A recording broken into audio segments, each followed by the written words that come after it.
จังหวัดสุรินทร์ได้มีการดำเนินโครงการอบรมเชิงปฏิบัติการเพื่อขับเคลื่อนการดำเนินงานด้านการป้องกันการบังคับใช้แรงงานหรือว่าการบริการรวมไปถึงการฆ่ามนุษย์ด้านแรงงานจังหวัดสุรินทร์ประจำปี 2569 ครับ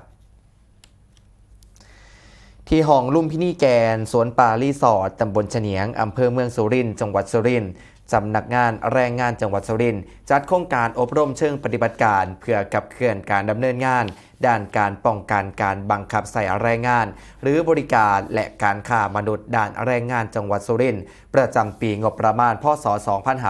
2569โดยมีนายกิตติสัตย์ซื่อครับรองผู้ว่าราชการจังหวัดสุรินทร์เป็นประธานเปิดกิจกรรมนายวิมุต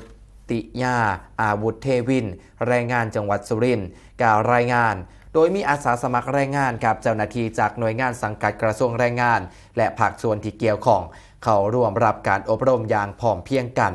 ภายในงานครับมีกิจกรรมการประเมินความรู้ก่อนการอบรมและการอภิปรายให้ความรู้ในหัวข้อ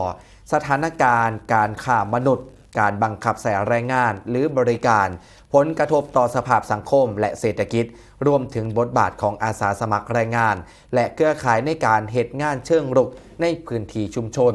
โดยได้รับเกียรติจากวิทยากรผู้ทรงคุณวุฒิครับได้แก่